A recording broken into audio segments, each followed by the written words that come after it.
Breaking news with Theorists in the News, with your host, Ethany Rogan, and featuring 3 theorists that will give insight on our groundbreaking news for today. Stay tuned for the 3 stories that we will cover. They are pretty complicated. Now let's take a look at the agenda, shall we? Coming right up is dethronement. Is sibling rivalry really a thing? Moms around the world are wondering why siblings are being very cutthroat with each other. Uh-oh, looks like a bad case of the shoulds. Symptoms include saying, should I do this or should I do that? Well, maybe we should get our CBT shot. But let's see what our theorist has to say first. The world is rising to the top, but how do we get there? Stay tuned for our final theorist of the day.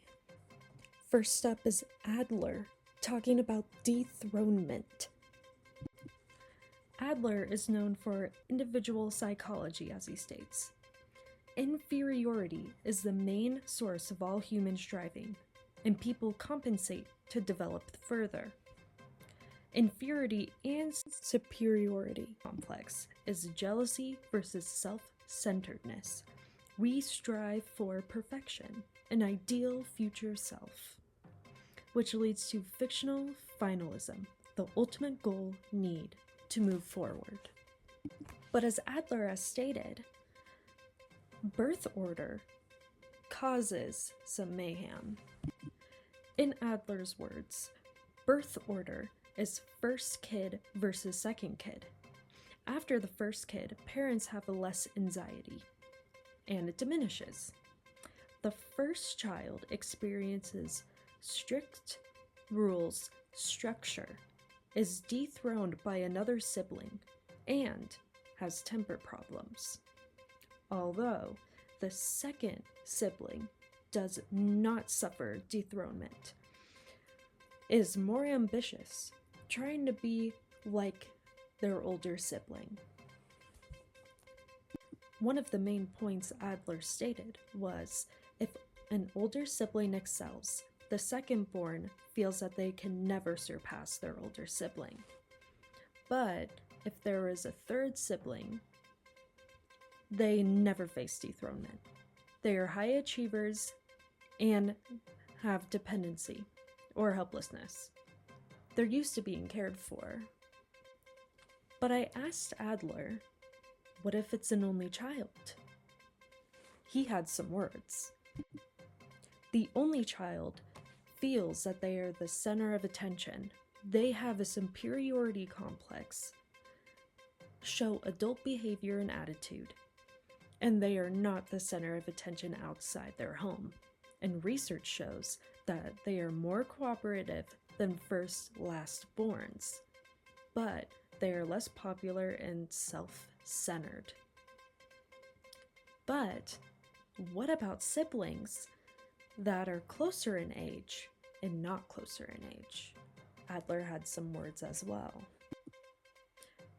Affects siblings closer in age mostly, not big age gaps, which was very fascinating. I guess dethronement is pretty cutthroat, and the moms had a point based on Adler's research. Our next theorist is Karen Horney. How do we get rid of the shoulds? Karen Horney states that we need to understand basic anxiety. It is the pervasive loneliness and helplessness. It is the foundation of neurosis. It is repressed hostility and transforms into basic anxiety. This is from childhood, based on parental figures. Karen Horney explained in her research that trends of movement were a huge cause, which include movement towards others, which is a compliant personality, affection, approval, dependency, and also a fear of abandonment. Movement against, which is an aggressive personality, power of control, hostility, independence, and narcissism. movement away, which would be more towards schizoid. Detached personality, emotional attachment, detached. Fear in relationships, avoid. Desire for perfection, and a need for independence.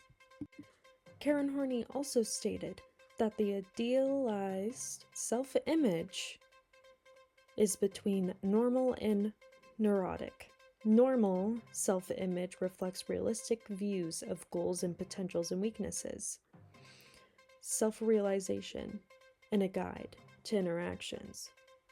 Neurotic, on the other hand, is the same as normal for the purpose to unify personality, conflict, disunity, disharmony, but it's not realistic, which is the main point. She also states to have a realistic self-image and self-reflections, which is key for self-awareness. In the moment you've been waiting for, the tyranny of the shoulds.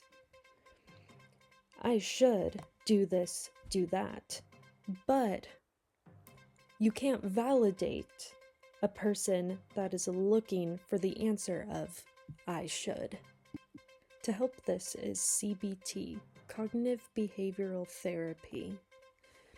Trying to recognize shoulds to help ourselves use compassionate self-awareness is, instead of saying should, say I want to do this. Instead of gray thinking, well, maybe I should do that. More black and white thinking, oh, I want to do this. I need to do this. So the world should not panic if they have the shoulds. Instead, use compassionate self-awareness. Our final theorist is Maslow, talking about the hierarchy of needs. Maslow mentions his hierarchy of needs. He states that it is based on 5 factors. The first part of the pyramid is at the bottom, which is physiological needs. Air, food, water, warmth, and sleep is on the bottom. Above it is safety needs, which is security, order, and freedom from fear. Above that is love and important relationships, a sense of belongingness. Above that is esteem needs, which is self-worth, status, and social success. Now, for the kicker, self-actualization is the maximum fulfillment of potential. Now, how do we get there exactly? When do we feel self-actualization? Well, Maslow has the answer to that. Self-actualization is being free from social and psychological constraints, not distracted by lower order needs, secure in self and relationships, and is realistic, knowledge of strengths and weaknesses. Maslow also wants us to know it's the strongest at the bottom, but lower level needs to be fulfilled to pursue higher levels. Think percentage rather than on and off with needs. It doesn't have to be 100%. It just needs to be fulfilled to an extent. We just got an update with the hierarchy. Also, in addition, is cognitive needs, which is a sense of knowledge and understanding, and aesthetic needs, order and beauty. Maslow also wants us to know that it takes courage and to challenge our needs. Now, for the last point, self-determination, which Maslow describes as intrinsic and extrinsic. Intrinsic motivation is encouraging tasks for inherent satisfaction.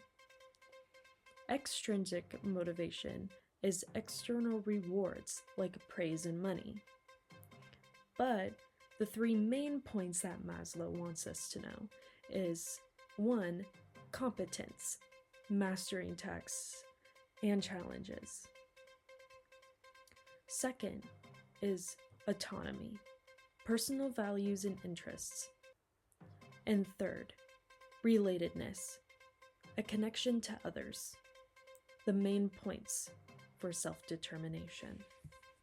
Thank you for joining us on Theorist with the News.